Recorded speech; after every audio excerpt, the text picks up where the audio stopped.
से अतीक अहमद को अरेस्ट किया गया था, तब से पूरी सिस्टम दिखाई जा रही थी।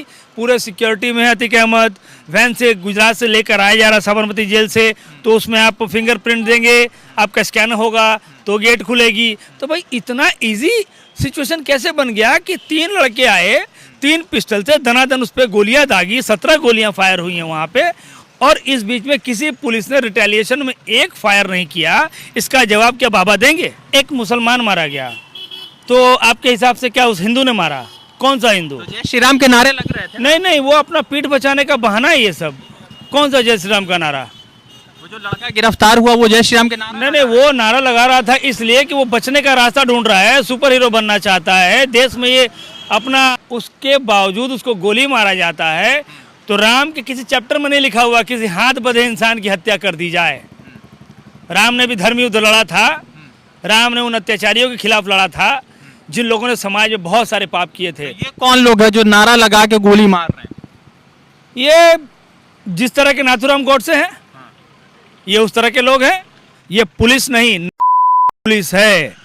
और भाजपा के कुछ नेता कहते हैं ना कि हिजड़े वो नहीं जो ताली बजाते हैं, तो ये सही कह रहे हैं। हिजड़े वो नहीं जो ताली बजाते हैं, हिजड़े वो है जो समाज में तमाशबीन बनकर इस घटनाओं को देख रहे हैं और अपने मुंह पर ताला लगाए बैठे हैं। यूपी में का बा तो यूपी में क्राइम बा, यूपी में का बा तो यूपी में भुखमरी बा, यूपी में का बा तो दबंगों का राज बा। ये है यूपी बाबा का मॉडल। संदीप भाई, खुश तो हुए होंगे ना, क्योंकि एक मुसलमान मारा गया, तो मतलब कि आप धर्म से हिंदू है तो खुश तो हुए होंगे। देश का एक नागरिक मारा गया ना, मुसलमान कहाँ से मारा गया?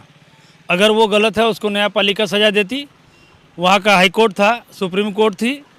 जो हिंदुइज्म को एक अलग चैप्टर देना चाहते हैं, एक अलग चेहरा देना चाहते हैं कि दिस इज़ हिंदुइज्म, और अगर हम कहते हैं कि ये सैफरन क्राइम है कि सजा हो जाएगी, उससे क्या मतलब है? क्राइम किया है, इनके घर पर बुलडोजर चलना चाहिए, क्यों नहीं चलना चाहिए? बाबा का बुलडोजर का जंग लग जाएगा अभी, या फिर उसके ऊपर में गेरुआ रंग है तो उसके ऊपर बुलडोजर नहीं चलेगा?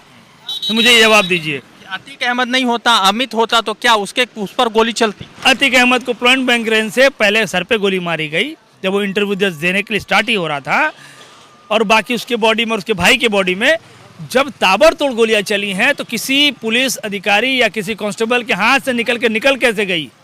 बॉडी क्यों नहीं हिट किया? उत्तर प्रदेश पुलिस को किस तरह से देखते हैं, क्योंकि ये सारा।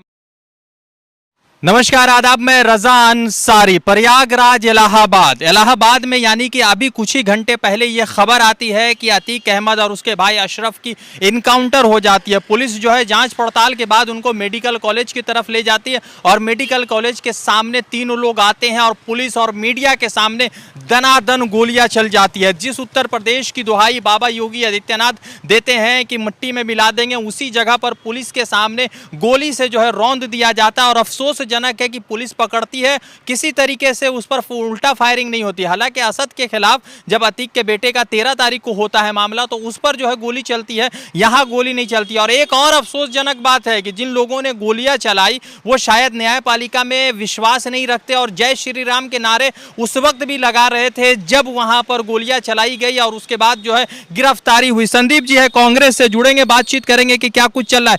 संदीप भाई, खुश तो हुए होंगे ना, क्योंकि एक मुसलमान मारा गया, तो मतलब कि आप धर्म से हिंदू है तो खुश तो हुए होंगे। देश का एक नागरिक मारा गया ना, मुसलमान कहाँ से मारा गया?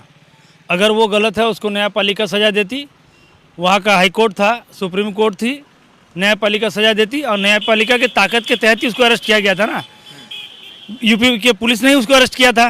यूपी की पुलिस कौन है? न्यायपालिका के बाहर है, सिस्टम के बाहर है। तो ये आप जो कह रहे हैं ना कि एक मुसलमान मारा गया, तो आपके हिसाब से क्या उस हिंदू ने मारा? कौन सा हिंदू? तो जय श्री राम के नारे लग रहे थे। नहीं नहीं, वो अपना पीठ बचाने का बहाना है ये सब। कौन सा जय श्री राम का नारा? वो जो लड़का गिरफ्तार हुआ वो जय श्री राम के नारे। नहीं नहीं, वो नारा लगा रहा था इसलिए कि वो बचने का रास्ता ढूंढ रहा है, सुपर हीरो बनना चाहता है देश में, ये अपना पिक्चर बनाना चाहता है कि मैं राम का अनुयायी हूँ, मैंने एक मुसलमान को मार दिया। लेकिन राम के किसी चैप्टर में ऐसा नहीं लिखा है। किसी हैंडकरचिफ लगे हुए सरकारी एक क्रिमिनल को जो सरकार के अधिनियम के तहत बुक किया गया है, दोनों भाइयों के हाथ में हैंकर ये लगा हुआ है, हथकड़ी लगी हुई है, उसके बावजूद उसको गोली मारा जाता है। तो राम के किसी चैप्टर में नहीं लिखा हुआ किसी हाथ बंधे इंसान की हत्या कर दी जाए। राम ने भी धर्म युद्ध लड़ा था, राम ने उन अत्याचारियों के खिलाफ लड़ा था जिन लोगों ने समाज में बहुत सारे पाप किए थे। ये कौन लोग हैं जो नारा लगा के गोली मार रहे हैं? ये जिस तरह के नाथुराम गॉडसे हैं, ये उस तरह के लोग हैं जो हिंदुइज्म को एक अलग चैप्टर देना चाहते हैं, एक अलग चेहरा देना चाहते हैं कि दिस इज हिंदुइज्म। और अगर हम कहते हैं कि ये सैफरन क्राइम है, ये सैफरन टेररिज्म है, तो ये उनको सुनने में बुरा लगता है। मैं पूछना चाहता हूँ इन लड़कों की हिस्ट्री क्या रही होगी, इतने कम उम्र के युवा लड़के, हिस्ट्री क्या रही होगी। अब इसमें आप लोग ये एंगल तो नहीं ढूंढ रहे। ये कई लोग अभी बात करते हैं, जैसे मुसलमान है तो हिजबुल मुजाहिदीन का आदमी है, तो कोई ISIS का आदमी है, तो अब ये कौन सा IS का आदमी है मुझे तो बताना पड़ेगा।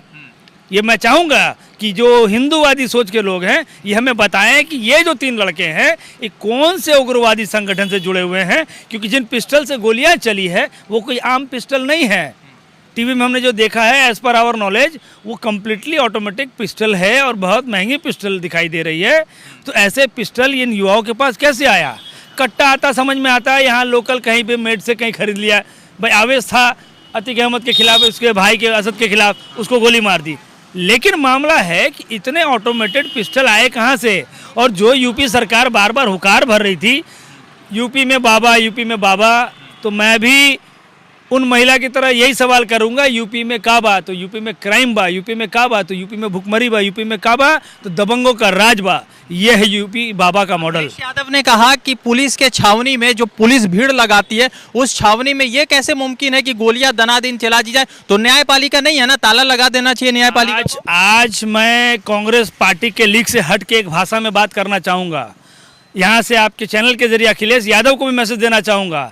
जहाँ विपक्ष एकता की बात आती है, ये सब राज्यव्यापी जितनी पार्टियां हैं अपनी अपनी कुर्सी और अपनी सीटों पर कांग्रेस से लड़ लेते हैं, लेकिन जहां पर भाजपा को सामना करने की जब बात आती है तो कांग्रेस के अलावा पूरे भारत में, तमाम भारत में कोई एक ऐसी बड़ी पार्टी नहीं है जो भाजपा का मुकाबला कर सके। अगर कांग्रेस के हाथ को मजबूत नहीं किया जाएगा तो न्यायपालिका बंद हो जाएगी, ताला लग जाएगा। बाबा बुलडोजर चलवा रहे हैं, बाबा गोली चलवा रहे हैं, उनके घर पर बुलडोजर चलेगा कि नहीं? इनके घर पे तो बाबा बताएंगे ना।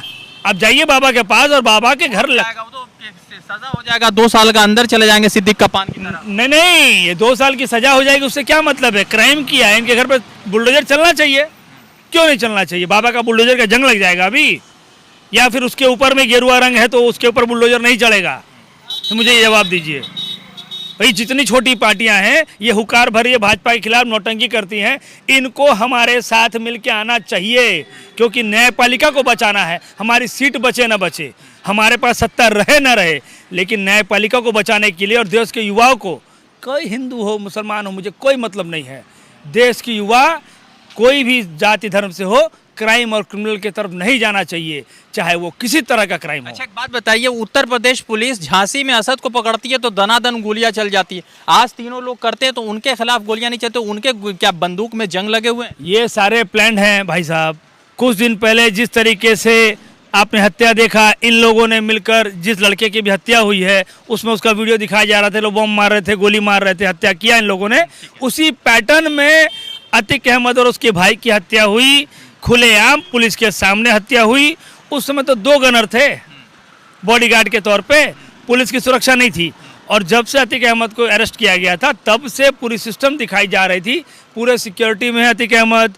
वैन से गुजरात से लेकर आया जा रहा साबरमती जेल से, तो उसमें आप फिंगरप्रिंट देंगे, आपका स्कैन होगा तो गेट खुलेगी। तो भाई इतना इजी सिचुएशन कैसे बन गया कि 3 लड़के आए, 3 पिस्टल से दनादन उस पर गोलियां दागी, 17 गोलियां फायर हुई हैं वहाँ पे, और इस बीच में किसी पुलिस ने रिटेलिएशन में एक फायर नहीं किया। इसका जवाब क्या बाबा देंगे? मैं तो कह रहा हूं ये। और भाजपा के कुछ नेता कहते हैं ना कि हिजड़े वो नहीं जो ताली बजाते हैं, तो ये सही कह रहे हैं, हिजड़े वो नहीं जो ताली बजाते हैं, हिजड़े वो है जो समाज में तमाशबीन बनकर इस घटनाओं को देख रहे हैं और अपने मुंह पर ताला लगाए बैठे हैं समाज के ठेकेदारों के नाम पर। और इनका एक मंत्री अभी कुछ देर पहले टीवी में देख इंटरव्यू दे रहा था, सुरेश खन्ना, कहते हैं ये आसमानी फरमान है, इसको हम लोगों को मान लेना चाहिए, क्योंकि अतीक अहमद ने इतनी हत्याएं करवाई हैं कि कहीं ना कहीं ऊपर वाले को लगा कि इसको सज़ा नहीं हो रही है, साक्षी नहीं मिल रहा है, तो इस जरिए करवा दिया। तो क्या अतीक अहमद के ऊपर बिजली गिरा या कहीं पे अचानक सैलाब आ गया और उसको बहा के ले गया? ये कौन सा आसमानी फरमान है? बेशरम की तरह एक मंत्री अपने पुलिस के फेलियर को आसमानी फरमान का नाम दे रहा है। योगी आदित्यनाथ का कितना बड़ा फेलियर है ये? फेलियर नहीं है, मैं तो आपके यहाँ चैनल के जरिए उनको एक्यूज करता हूँ, सब कुछ योगी आदित्यनाथ ने करवाया है। ये समाज से बदला ले रहे हैं। जब ये संसद में जाकर बिलक बिलक कर रो रहे थे, ये वहाँ के महामहिम स्पीकर से कह रहे थे कि मुझे क्या संरक्षण मिलेगा या नहीं, मैं इस देश का नागरिक हूँ कि नहीं, मैं एक सांसद हूँ कि नहीं, ये उन आंसुओं का बदला ले रहे हैं अच्छा, समाज से। तो ये ठीक है, सवाल बहुत सारे उठ रहे हैं। अब सवाल ये है कि न्यायपालिका नहीं ले जाना चाहिए, हाई कोर्ट, सुप्रीम कोर्ट, इसका क्या अस्तित्व बचा है? क्या डीवाई चंद्रचूड़ इस पर बात करेंगे? चीफ जस्टिस ऑफ इंडिया ने ऑलरेडी एक इंटरव्यू दिया था। उनके कहने के मुताबिक न्यायपालिका के ऊपर कुछ नहीं है और न्यायपालिका के जरिए ही पूरे देश में संवैधानिक परिकाष्ठा को बचाया जा सकता है। इस तरीके से अगर खून खराबा करवाया जाएगा, मैं तो बोलो प्रोवोकेटिव सिचुएशन बनाया गया है, इसको रंग दिया जा रहा है, धार्मिक रंग दिया जा रहा है, लेकिन इसको मैं एब्सोल्यूट मान रहा हूँ फेलियर ऑफ योगी सरकार एंड बीजेपी सरकार। अतीक अहमद नहीं होता, अमित होता तो क्या उस पर गोली चलती? देखिए, विकास दुबे पर भी गोली चली थी, गाड़ी उसकी भी पलटी थी, हमने तब भी निंदा किया था और अतीक के ऊपर चली है, मैं तब भी निंदा कर रहा हूँ। क्राइम एंड क्रिमिनल है तो उसके लिए कोर्ट खुला है। अतीक को तो पुलिस ने मारा था, मगर अतीक को तो पुलिस ने नहीं मारा है ना, अतीक को तो नौजवानों ने मारा है और उसको जो है विकास दुबे को मतलब कि पुलिस ने मारा है। एक्चुअली क्या है, विकास दुबे की हत्या के बाद से जो गाड़ी पलटी थी, तो यूपी सरकार के ऊपर कहीं ना कहीं शक की निगाहें थी कि गाड़ी पलटेगी, गाड़ी पलटेगी, गाड़ी पलटेगी, तो उन्होंने पैटर्न को चेंज कर दिया कि गाड़ी पलटेंगे तो यूपी सरकार फंसेगी, उनके ऊपर फिर से उंगली उठेगा। इसका मतलब विकास दुबे और अतीक अहमद की हत्या एक पैटर्न में यूपी सरकार के द्वारा बनाई गई है, लेकिन इन लोगों ने पैटर्न को चेंज करवाया, प्रोवोकेटिव सिचुएशन क्रिएट कर दिया, एकदम इजी वे आउट दे दिया। उसके पुलिस खामोश बैठी हुई है, बहुत बाद में एक्शन आता है। पुलिस पकड़ा पकड़ी कर रही है, मुझे समझ में नहीं आता। 17 फायर होने के बाद अभी यूपी के एक वरिष्ठ पुलिस अधिकारी ने कहा है कि उनके किसी एक पुलिस को कांस्टेबल रैंक के हैं, उनको गोली हाथ में लग कर निकल गई है साइड से, ठीक है, पास बाई किया है। तो मुझे समझ में नहीं आता है, बुलेट इंजरी हाथ से लग के निकल गई या सिचुएशन क्रिएट किया गया कि हाथ से लग के निकल जाए। वो बुलेट उस आदमी के छाती में क्यों नहीं लगा जहाँ पर ताबड़तोड़ गोलियाँ चली हैं। अतीक अहमद को पॉइंट ब्लैंक रेंज से पहले सर पे गोली मारी गई जब वो इंटरव्यू देने के लिए स्टार्ट ही हो रहा था, और बाकी उसके बॉडी में और उसके भाई के बॉडी में जब ताबड़तोड़ गोलियाँ चली हैं तो किसी पुलिस अधिकारी या किसी कांस्टेबल के हाथ से निकल कैसे गई, बॉडी क्यों नहीं हिट किया। उत्तर प्रदेश पुलिस को किस तरह से देखते हैं, क्योंकि ये सारा मामला फेलियर साबित हो गया उत्तर प्रदेश पुलिस का संरक्षण नहीं है ना। देखिए, पुलिस खुद क्राइम करवा रही है, अभी बाबा से उनको तोहफा लेना है, प्रमोशन लेना है और बाबा को ये करके दिखाना है जो आप चाहते हैं वो करने को तैयार हैं। ये क्या स्क्वाड बना हुआ है, आप शूट आउट कर रहे हैं, इन अफसरों को बॉर्डर पे भेज दीजिए। चाइना हमारा ज़मीन दखल कर रहा है, उन पर गोली चलाए ना भैया। पाकिस्तान हमें आग दिखाता, मारिए गोली उनको, किसने मना किया है, हम आपका साथ देंगे। लेकिन आप देश में ऐसे माहौल को तैयार कर रहे हैं जानबूझकर। 2024 के पहले अभी तो ये अंगड़ाई है, आप देखते जाइए, पिक्चर अभी बाकी है मेरे दोस्त। क्या कार्रवाई करेगा योगी आदित्यनाथ पर? हाईकोर्ट क्या कार्रवाई करेगा, 2-4 पुलिस अफसर या फिर कांस्टेबल सस्पेंड कर दिए जाएंगे। किस तरह का यहाँ कार्रवाई होगा, आपको लगता है कार्रवाई होगी? कौन करेगा कार्रवाई? चीफ जस्टिस ऑफ इंडिया जो नोटबंदी के वक्त कुछ नहीं बोला, जो कोरोना में थाली थरिया लोटा बर्तन बजाने के बाद, घंटी बजाने के बाद कुछ नहीं बोला, तो मुझे लगता है कि सब मूक दर्शक बने हुए हैं, क्योंकि उनको पता है जस्टिस लोया की तरह उनकी भी हत्या हो जाएगी। इसलिए ये जितने कोर्ट के ठेकेदार हैं ना, जितने जज, ये अभी मुंह बंद करके रखे हैं, क्योंकि इनको मालूम है जस्टिस लोया के साथ क्या हुआ है, इनको मालूम है गुजरात दंगे के बाद उसमें सवाल उठाने वाले लोगों पर क्या हुआ है। इनको दिखाई दे रहा है कि इनके भाजपा के ही साथी, इनके मलिक साहब के साथ में क्या हो रहा है। तो यही मामला है कि सारे जस्टिस भी चुप बैठे हुए हैं।